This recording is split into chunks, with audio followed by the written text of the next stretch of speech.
pas précisément. Les vraies voix Sud Radio.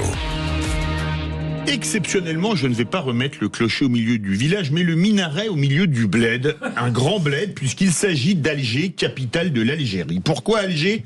Parce que l'information dévoilée aujourd'hui laisse pantois quand on voit comment ce pays traite la France et comment, en contrepartie, la France baisse son pantalon en disant merci et en redemandant. En effet, on a appris que notre pays avait accordé 1000 visas de plus cette année que l'année passée à des étudiants algériens pour un total de 8351 visas étudiants accordés en 2025, avec un taux d'obtention de 87% pour les demandeurs, des chiffres dont l'ambassade de France à Alger se vante sur Twitter.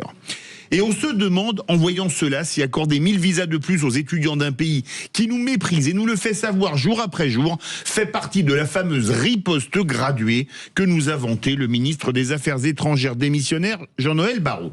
On se demande, alors que Boualem Sansal et Christophe Glaise sont toujours embastillés par le régime algérien, si ces 1000 visas de plus sont une manière de dire que de toute façon nous sommes soumis et qu'ils peuvent mourir en prison, cela n'attirera que quelques protestations molles et rien de plus. On se demande si ces 1000 visas supplémentaires sont pour remercier le gouvernement algérien pour tous les laissez-passer consulaires pour les personnes sous OQTF qu'Alger ne nous délivre pas, leurs OQTF parfois dangereux, continuant à commettre crimes et délits sur notre sol. Bref, on ne comprend pas ce tweet triomphant de notre ambassade à Alger, enfin si.